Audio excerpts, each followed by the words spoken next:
Time तो Arvind Kejriwal jail dictator से confirm. Dhruv Rathee का एक नया वीडियो है भाई, तो लोगों ने कहा कि इसका भी रिएक्शन दो। एक स्पेशल टॉपिक, एक सेंसिटिव टॉपिक पे भी रिएक्शन देने का वक्त आ गया। तो अरविंद केजरीवाल जेल डिक्टेटर से कंफर्म का ध्रुव राठी का नया वीडियो। चलिए रिएक्शन देते, क्या कह रहे हैं आखिर ध्रुव राठी और क्यों कह रहे हैं, किस लिए कह रहे हैं। नमस्कार दोस्तों, क्या हमारा देश तानाशाही की ओर गिरता जा रहा है? एक महीने पहले ये सवाल जब मैंने आप लोगों से पूछा था, जाहिर सी बात है बहुत से लोगों को शॉकिंग लगा था। लेकिन किसी भी सच्चे देशभक्त के लिए जो सही मायनों में देश की परवाह करता है, उसके लिए सवाल बहुत जरूरी है। कुछ लोगों को डाउट हुआ था कि क्या सही में ऐसा हो रहा है या नहीं हो रहा, लेकिन पिछले एक महीने में जो कुछ हुआ है देश में, उसे देखकर तो यकीनन सही बात आपकी है, आंखें बहुत खुल चीज जाती जो हैं। हुआ है जो दिखाया नहीं गया है। चीफ मिनिस्टर अरविंद केजरीवाल को बिना मनी ट्रेल और बिना कन्विक्शन के अरेस्ट कर लिया गया। अब 3 में उनका से देखिए। 2 इलेक्शन कमिश्नर्स को प्रधानमंत्री मोदी की मर्जी के अनुसार अपॉइंट किया गया। इलेक्टोरल बॉन्ड्स, इतिहास के सबसे बड़े घोटाले की खबरों को टीवी चैनलों से और अखबारों से सही बात गायब है, कर ये तो दिया बात गया। देश आया की था सबसे डेटा, बड़ी लेकिन न्यूज में नहीं ऑपोजिशन आया। पार्टी कांग्रेस कह रही है कि उनके बैंक अकाउंट्स को फ्रीज किया जा चुका है, वो कैंपेन नहीं कर पा रहे। सालों पुराने केसेस को लेकर इलेक्शन से एकदम पहले इनकम टैक्स डिपार्टमेंट ने इन पर 1700 करोड़ का फाइन लगा दिया। रिपोर्ट किया जा रहा है कि कम्युनिस्ट पार्टी पर भी 11 करोड़ का फाइन लगा दिया। देश भर से खबरें आ रही हैं कि कैसे ऑपोजिशन के कैंडिडेट्स डिक्लेयर होते ही उन पर ईडी और आईटी के नोटिस आ जा रहे हैं। और कांग्रेस का तो ये तक कहना है कि उन्हें अखबारों में पेड एडवर्टाइजमेंट्स छापने तक नहीं दिया जा रहा। इसको छपवाने के लिए हमने नीचे अपना नाम भी दिया, सारा ब्यौरा दिया कि चंदा दो धंधा लो चल रहा था। इस विज्ञापन को छापने से मुख्य जो अखबार थे उन्होंने मना कर दिया। ये क्या हो रहा है देश में? क्या इस तरीके से इलेक्शंस लड़ी जाएंगी? हम लोग क्या कर सकते हैं यहाँ पर देश की डेमोक्रेसी को बचाने के लिए? इन सब सवालों के जवाब इस वीडियो में जानते हैं। और कुछ लोग जिन्हें अभी भी लगता है कि डेमोक्रेसी सुरक्षित है देश में अभी भी, या फिर जिन्हें लगता है कि तानाशाही अच्छी चीज होगी देश के लिए, इनके सवालों को भी आंसर करते हैं। सही बात है, वन नेशन वन टैक्स वाला जो कॉन्सेप्ट है, वन ट्रांजिस्टर वन नहीं होना चाहिए। चलिए स्टार्ट करते हैं वीडियो शुरू करने से पहले आप में से कई लोगों ने रिक्वेस्ट करी थी, इसलिए जो होली डिस्काउंट है ध्रुव राठी एकेडमी पर, उसे 4 दिन और एक्सटेंड किया जा रहा है। अब आप 4 अप्रैल तक इस कूपन कोड को इस्तेमाल कर सकते हैं होली 50 फ्लैट 50% ऑफ पाने के लिए, मेरे टाइम मैनेजमेंट कोर्स और मेरे चैट जीपीटी कोर्स दोनों पर। इन क्यूआर कोड्स को आप स्कैन कर सकते हैं जिस भी कोर्स में आप इंटरेस्टेड हैं, नहीं तो लिंक इनका नीचे डिस्क्रिप्शन में भी मिल जाएगा।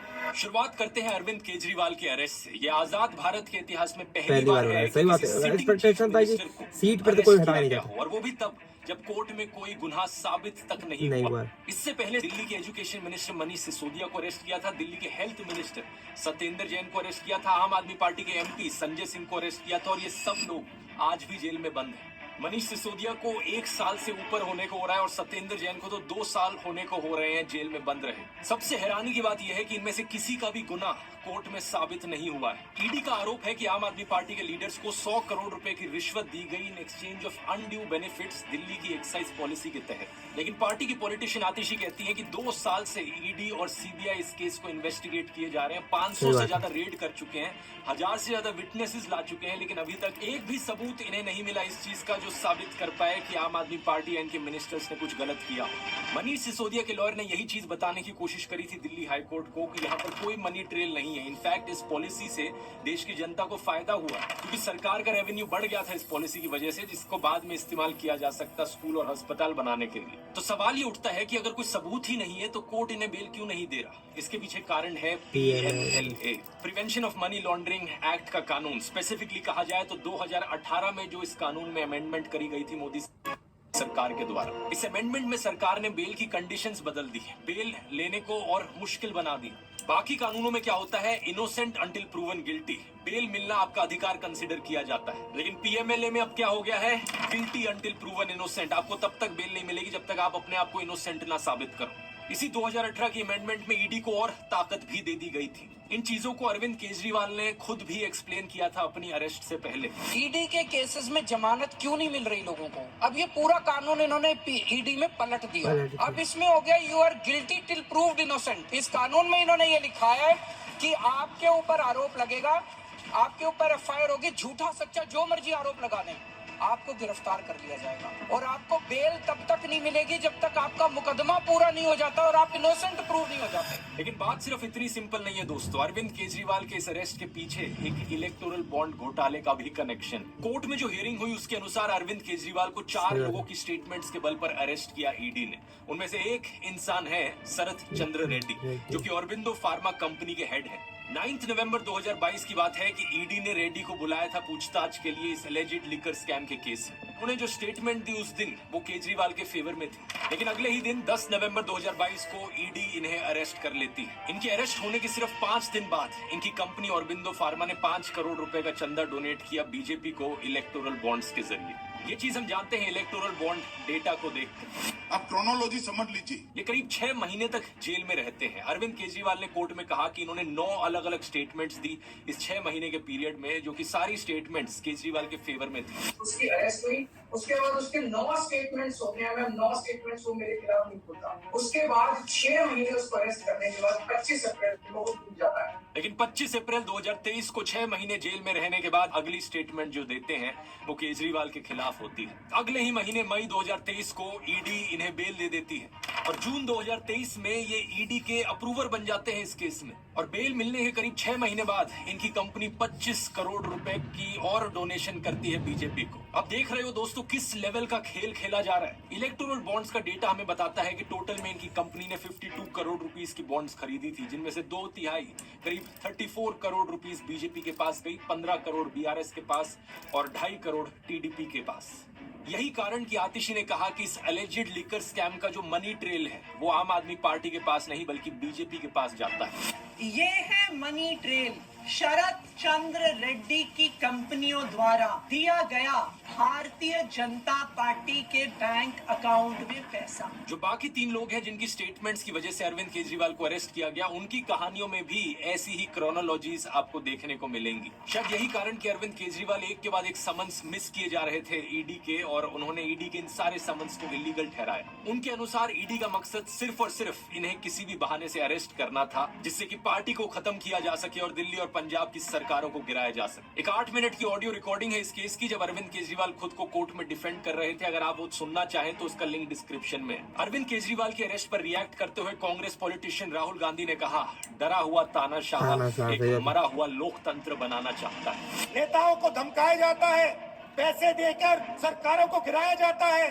नेताओं को जेल में डाला जाता है। ये पूरी की पूरी मैच फिक्सिंग करने की कोशिश की जा रही है। मीडिया समेत सभी संस्थाओं पर कब्जा, पार्टियों को तोड़ना, कंपनियों से हफ्ता वसूली, मुख्य विपक्षी दल का अकाउंट फ्रीज करना और अब तो चुने हुए मुख्यमंत्रियों की गिरफ्तारी भी आम बात हो गई है। कांग्रेस पार्टी को यहाँ अलग तरीकों से खत्म करने की कोशिश करी जा रही है और ये कोशिश भी कई महीनों से जारी है। पिछले साल अगस्त के महीने में राहुल गांधी पर एक बहुत ही अजीबोगरीब डिफेमेशन केस किया गया, जिसके जरिए उन्हें डिस्क्वालीफाई करने की कोशिश करी गई थी। इस केस की मैंने डिटेल में इस वीडियो में बात करी थी, जिसमें सूरत के कोर्ट ने 2 साल की सजा सुनाई राहुल गांधी को। वो तो सुप्रीम कोर्ट ने इसे होने से रोक दिया, नहीं तो आज के दिन देश की 2 सबसे बड़ी ऑपोजिशन पार्टीज के टॉप लीडर्स जेल में होते हैं। लेकिन अब क्या किया जा रहा है? कांग्रेस का दावा है कि उनके बैंक अकाउंट्स को फ्रीज कर दिया गया है। इसके पीछे क्या कारण दिया जा रहा है? इनकम टैक्स डिपार्टमेंट का कहना है कि कांग्रेस ने अपने रिटर्न्स फाइल नहीं किए थे डेडलाइन के टाइम पर। इसके अलावा एक 31 साल पुराना केस कांग्रेस का खोला जा रहा है। 1993-1994 का इनकम टैक्स डिपार्टमेंट का कहना है कि वहां पर कुछ हुआ था उस समय पर, अब हम उसका पीनल चार्जेस मांगते हैं। और 29 मार्च को आईटी डिपार्टमेंट ने 1700 करोड़ का नोटिस दिया कांग्रेस पार्टी को। और सेम दिन रिपोर्ट में आया कि कम्युनिस्ट पार्टी पर भी 11 करोड़ रुपए की पेनल्टी लगा दी आईटी डिपार्टमेंट ने। किस कारण से? क्योंकि उन्होंने पुराना पैन कार्ड यूज किया था। हर एक ऑपोजिशन पार्टी को इसी तरीके से टारगेट किया जा रहा है। इस ट्वीट को देखिए। टीएमसी पार्टी के कैंडिडेट साकेत गोखले ने लिखा कि पिछले 72 घंटे में इन्हें 11 अलग अलग इनकम टैक्स के नोटिस आ गए। कुछ तो 7-7 साल पहले के नोटिस हैं। क्या ऐसे होंगी देश में फ्री और फेयर इलेक्शंस? हालातों को देखकर इस फिल्म की याद आती है, द डिक्टेटर नाम की एक कॉमेडी फिल्म, जो कि एक सैटारिकल कहानी सुनाती है एक फिक्शनल डिक्टेटर की। रेस जीतने के लिए डिक्टेटर किसी भी हद तक जाने को तैयार है। आज जो भी ये सब हो रहा है देश में, इसकी खबर दुनिया भर में पहुंच रही है दोस्तों। पहले जर्मनी की तरफ से स्टेटमेंट आई, फिर अमेरिका ने स्टेटमेंट दी और अब तो यूनाइटेड नेशंस भी कहने लग रहा है। वो उम्मीद करते हैं कि इंडिया में लोग फ्री और फेयर तरीके से वोट कर पाएंगे, सबके राइट्स को प्रोटेक्ट किया जाएगा। सरकार के इन कारनामों की वजह से दुनिया भर में भारत की रेपुटेशन नीचे गिर रही है। कुछ बीजेपी के पॉलिटिशियंस तो अब ओपनली कह रहे हैं हम 400 से ज्यादा सीट लाना चाहते हैं ताकि हम देश का कॉन्स्टिट्यूशन बदल सके। इस खबर को देखो, 27 मार्च को शिवसेना ने अपने पॉलिटिशियन अमोल कीर्तिकर को कैंडिडेट घोषित किया। ये हुआ सुबह के 9 बजे और सिर्फ 1 घंटे बाद 10 बजे इन्हें ईडी का नोटिस आ गया। अमोल कीर्तिकर जी जैसे उनका नाम घोषित हुआ, उनको ईडी का समन्स आया। ये दबाव तंत्र है। साला गजब, बड़ा धूम मचा दी। एनसीपी के लीडर प्रफुल्ल पटेल याद है, इन पर एक भारी आरोप लगाया गया था करप्शन केस का बीजेपी के द्वारा। 8 महीने पहले इन्होंने लेकिन अपनी पार्टी तोड़कर बीजेपी की अलायंस ज्वाइन कर ली थी और इसका नतीजा क्या हुआ? 29 मार्च की इस खबर को देखो। जो भी केस सीबीआई ने चलाया था इनके खिलाफ, उसे अब बंद कर दिया गया। अब मोदी सरकार कहती है कि यहाँ कोई करप्शन नहीं था। ऐसे ही बहुत से और केसेस हैं, जैसे कि नवीन जिंदल का केस देखो। ये कांग्रेस के कैंडिडेट थे, इन पर कोलगेट स्कैम का आरोप लगा था, लेकिन 25 मार्च को बीजेपी मंजन भी नहीं छोड़ा। अचानक से इन्हें बीजेपी का टिकट मिल जाता है। ये सब देखने के बाद भी कुछ लोग इतने बेशर्म हैं कि वो फिर भी कहते हैं, अरे अगर ये नहीं तो और कौन। हालत देख रहे हो देश में क्या हो गई है। सही बात है। हालत ये हो गई है दर्दनाक हो गई है। ऑप्शन यहाँ पर बेहतर है। देश में इलेक्शंस को फेयर तरीके से कंडक्ट करवाने की रिस्पॉन्सिबिलिटी आती है इलेक्शन कमीशन के ऊपर, लेकिन वहाँ अपनी अलग कहानी चल रही है। 9 मार्च 2024 को इलेक्शन कमिश्नर अरुण गोयल ने अपनी पोस्ट से रिजाइन कर दिया। Chief election commissioner Rajiv Kumar का कहना था कि उन्होंने ये इस्तीफा दिया क्योंकि हेल्थ कंसर्न्स थे उनको, लेकिन द हिंदू अखबार के अनुसार उनके पास के जो लोग थे उनका कहना है कि एक्चुअली में अरुण गोयल की जो हेल्थ थी वो परफेक्ट थी। कारण इसके पीछे ये बताया जा रहा है कि chief election commissioner Rajiv Kumar और इलेक्शन कमिश्नर अरुण गोयल के बीच में असहमतियां थी। अब इसके अलावा एक और इलेक्शन कमिश्नर की पोस्ट खाली पड़ी थी। देश में 3 इलेक्शन कमिश्नर्स होते हैं। इनके रेजिग्नेशन के बाद 2 पोस्ट खाली हो गई। 2 नए इलेक्शन कमिश्नर्स को कैसे अपॉइंट किया जाए और कौन अपॉइंट करेगा? मैंने पिछले वीडियो में आपको बताया था कि मार्च 2023 में 5 जज कॉन्स्टिट्यूशन बेंच था सुप्रीम कोर्ट का, जिन्होंने ऑर्डर किया कि इलेक्शन कमिश्नर्स की अपॉइंटमेंट होनी चाहिए 3 लोगों की कमेटी के द्वारा, prime minister, leader of opposition और चीफ जस्टिस ऑफ इंडिया। लेकिन मोदी सरकार करीब 3.5 महीने पहले एक नया कानून लाई यहाँ पर और कहा कि नहीं, इलेक्शन कमिश्नर्स की अपॉइंटमेंट में चीफ जस्टिस नहीं होंगे, हमारी ही सरकार का यूनियन मिनिस्टर होगा और प्राइम मिनिस्टर होंगे और एक लीडर ऑफ ऑपोजिशन सही। इसके अनुसार 2 नए इलेक्शन कमिश्नर्स अपॉइंट किए जाते हैं। 3 पूरा धोती खोल दिया। उसमें थे प्रधानमंत्री मोदी, दूसरे थे होम मिनिस्टर अमित शाह और तीसरे थे एक ऑपोजिशन पॉलिटिशियन अधीर रंजन चौधरी।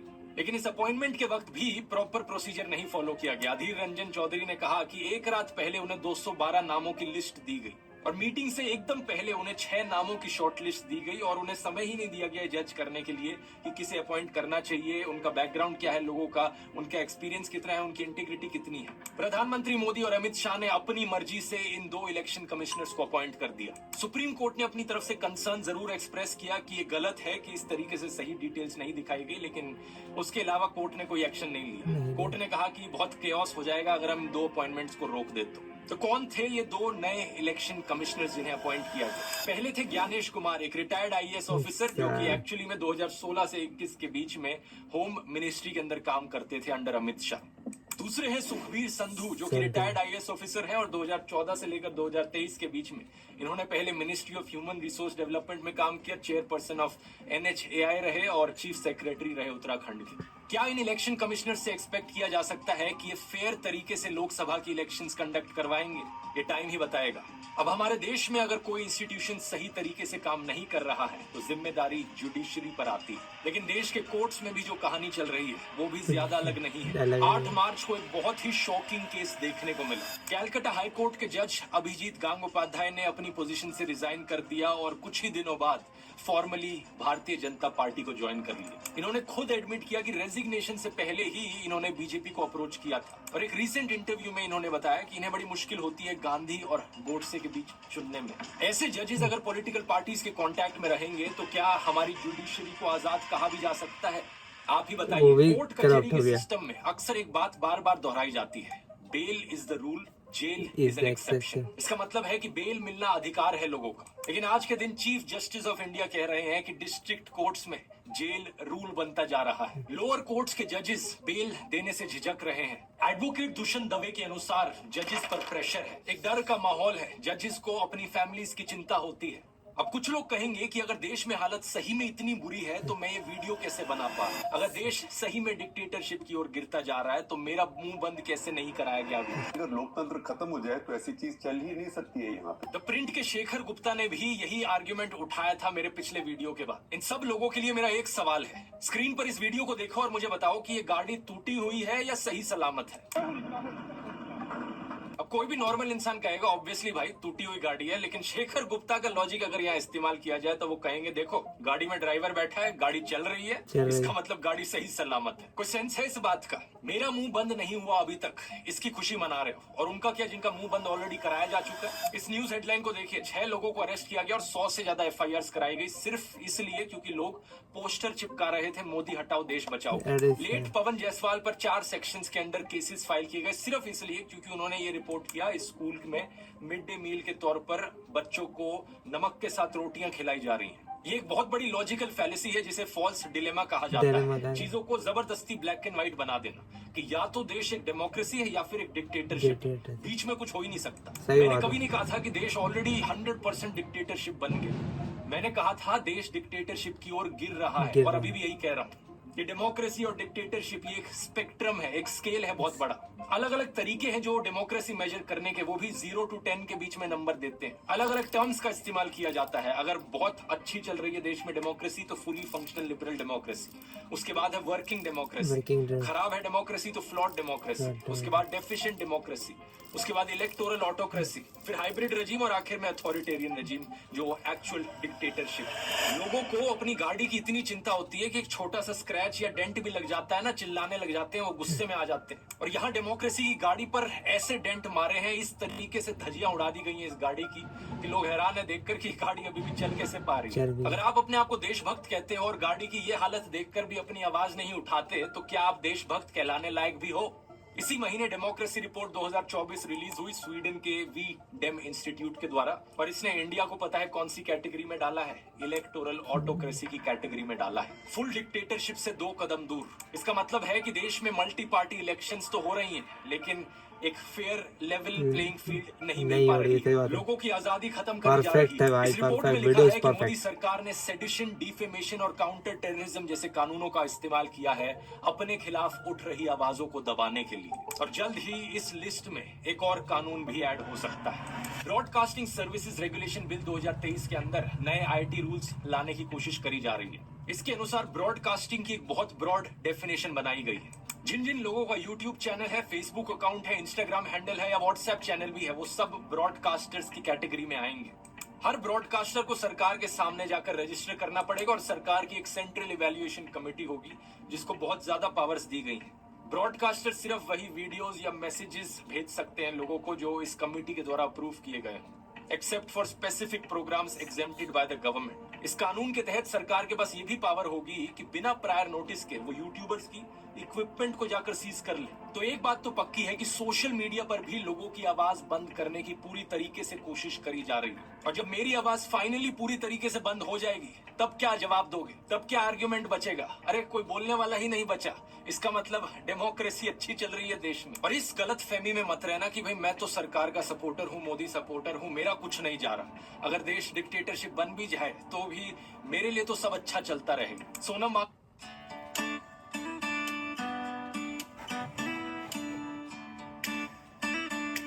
वांगचुक भी एक बारी सरकार को सपोर्ट करते थे जब आर्टिकल 370 हटाया गया था। मेरे ख्याल से ये लद्दाख के लिए बहुत ही खुशी की बात है, उसकी हक थी वो उससे वापस मिला है। लेकिन जब उनके एरिया में कोई प्रॉब्लम आई और उन्होंने अपनी आवाज उठाने की कोशिश करी, 21 दिन तक अनशन पर बैठने के बावजूद भी सरकार का मुंह नहीं खुला।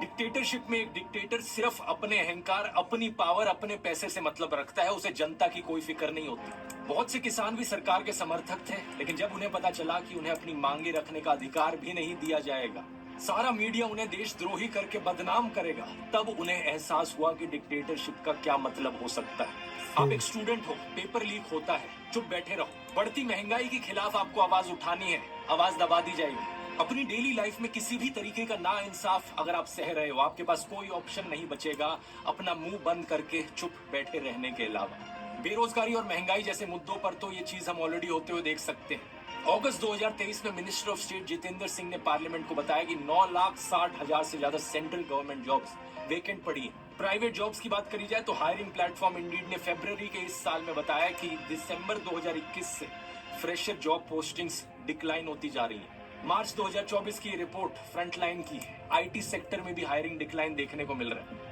जॉब्स की सिचुएशन इतनी खराब है कि हरियाणा सरकार को 10,000 से ज्यादा कॉन्ट्रैक्चुअल लेबर की नौकरियां एडवर्टाइज करनी पड़ी इजराइल में। एक ऐसा देश जो वॉर जोन बना बैठा है, हरियाणा के यूथ को वहां भेजा जा रहा है सरकार के द्वारा। ये हालत है देश में जॉब्स की। और महंगाई की तो क्या ही बात करनी। पेट्रोल का दाम 90 रुपए से लेकर 110 रुपए तक पहुंच चुका है। जनवरी 2024 की रिपोर्ट बताती है कि यूनाइटेड नेशंस का जो फूड प्राइस इंडेक्स है वो ग्लोबल फूड इन्फ्लेशन को -10.1% पर डालता है। यानी दुनिया भर में खाने के प्राइसेस कम हो रहे हैं, लेकिन इंडिया में फूड प्राइस इंडेक्स इन्फ्लेशन क्या है दिसंबर 2023 की 9.5% पर। सरकार खुद 80 करोड़ से ज्यादा लोगों को फ्री खाना बांटती है। बताओ क्या जरूरत पड़ी 80 करोड़ लोगों को फ्री खाना देने की। ये तभी हो सकता है जब इन लोगों के पास खाना खाने तक के पैसे नहीं है। अब ये सब सुनने के बाद अभी भी कुछ लोग कहेंगे कि भाई तू सिर्फ मोदी सरकार के बारे में क्यों बोल रहा है। But what about Indira Gandhi dictatorship? वो भी तो डिक्टेटर थी।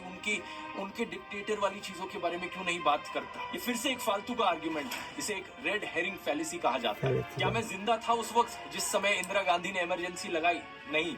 अगर होता तो मैं यही वीडियोस बना रहा होता। और अभी भी इनफैक्ट मैंने एक पूरा वीडियो बनाया है इंदिरा गांधी की इमरजेंसी के ऊपर, बताया है कि कैसे वो डेमोक्रेसी के ऊपर एक काला धब्बा था। लेकिन कल की प्रॉब्लम्स गिनाकर आज की प्रॉब्लम्स ठीक नहीं हो जाएंगी। उस वक्त जो हुआ वो बहुत गलत था और इस वक्त जो हो रहा है वो भी बहुत गलत है। उस वक्त कुछ लोगों के बहादुर संघर्ष की वजह से डेमोक्रेसी को बचा लिया गया देश में। लेकिन आज कौन बचाएगा देश को? मीडिया को खरीदा जा चुका है, हर इंस्टीट्यूशन कॉम्प्रोमाइज हो चुका है, ऑपोजिशन लीडर्स का अरेस्ट किया जा चुका है। बचा कौन? बचे हम लोग, देश के लोग। We the people of India, हम हैं आखिरी उम्मीद। जैसे इमरजेंसी के समय में लोगों ने भारी संख्या में अपनी आवाज उठाई थी और उसके बाद जो इलेक्शंस हुई उसमें इंदिरा गांधी को हरा दिया था, उसी जज्बे से आज देश की जनता को इस अनडिक्लेयर्ड इमरजेंसी के खिलाफ आवाज उठाने की जरूरत है। अगर आप भारत माता की जय कहते हो तो भारत माता को बचाने के लिए तैयार भी रहो। अगर गांधी जी, भगत सिंह, नेताजी बोस की रिस्पेक्ट करते हो तो उनके जैसा जज्बा भी लेकर आओ। जो आजादी उन्होंने अपना खून पसीना बहाकर दिलवाई है,